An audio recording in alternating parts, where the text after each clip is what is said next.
Om Sai Ram. The Path of Jnanam thru Sai Satcharitra. Rishi Yagnavalakya. Part 3. Isha Upanishad. Also been mentioned in Sai Satcharitra, chapter 20. Isha is Ishavasya Upanishad. It occurs towards the end of the Samhita of Shukla Yajurveda. The name of this Upanishad is derived from its very first word, Ishavasya. The Ishavasya Upanishad proclaims that the entire world is pervaded by Ishvara and that we must dedicate all our works to Him and attain the Paramatman. Yajnavalkya's wives.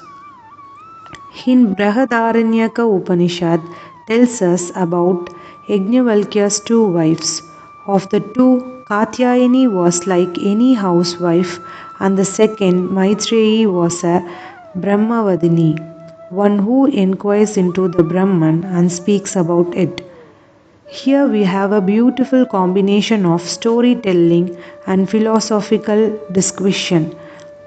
When Yajnavalkya wanted to renounce and take to sannyasam, he divides his wealth between his two wives. Katyayani is contented and does not ask for anything more. Maitreyi, on the other hand, is not worried about her share. She tells her husband, "You are leaving your home, aren't you? Because you will find greater happiness in sannyasa than from all this wealth." What is that happiness? Won't you speak about it? Yajnavalkya replies, "You have always been dear to me, Maitreyi. Now, by asking this question, you have endeared yourself to me more." He then proceeds to find out what is meant by the idea of someone being dear to someone else. He is indeed an inquiry into the concept of love and affection. He says, a wife is dear to her husband not for the sake of his wife but for the sake of his self. So is a husband dear to his wife for the sake of herself. The children too are dear to us not for their sake but for the sake of the self. So is the case with our love of wealth. We have affection of a person or an entity because it pleasures ourself. It means that this self itself is of the nature of affection, of love, of joy. It is to know this self independently of everything else that we forsake all those who are dear to us and to take sannyasa.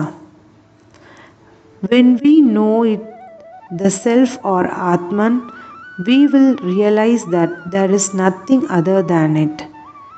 Everything will become dear to us.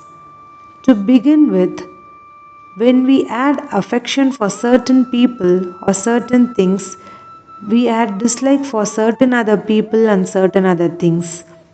If we cease to be attached to those people or to those things that we loved and realize the Atman, then we will become aware that there is nothing other than the Atman. Then again we will dislike none and will love all without any distinction. Gargi and Yajnavalkya from Brihadaranyaka Upanishad. Once Janaka, the emperor of Videha, performed a sacrifice in which gifts were freely distributed among the priests. Brahmin scholars from the countries of Kuru and Panchala were assembled there. Emperor Janaka wished to know which of these Brahmins was the most erudite Vedic scholar. So he confined 1,000 cows in a pen and fastened on the horns of each 10 padas of coal. He then said to them, "Venerable Brahmins, let him among you who is the best Vedic scholar drive these cows home." None of the Brahmins dared. Then Yajnavalkya said to one of his pupils, "Dear Samsrava, drive these cows home." Taking the command from his guru, he drove the cows away. The Brahmins were furious and challenged Yagnavalkya for a debating relating the knowledge of Vedas. Many illustrious sages like Asvala, the priest of Janaka, Arthapaha, Buju, Ushasta, Udaklaka challenges him, and Yagnavalkya answers all their questions and defeats them in the debate. Among them was the woman sage Gargi, the daughter of Vachaknu, who is wise and well versed in Vedas. Gargi debates with Yagnavalkya about Brahman and finally admitted herself that no one will defeat Yagnavalkya, expounder of the truth of Brahman. Thus, Yagnavalkya comes out as a victor.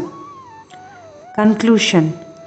The central theme of Yagnavalkya's discourse is this: the source of knowledge and the source of power are all just the self. The self alone exists everywhere. It cannot be understood or known, for it alone is the understanding. The self is indestructible and unthinkable. Om Sai Ram.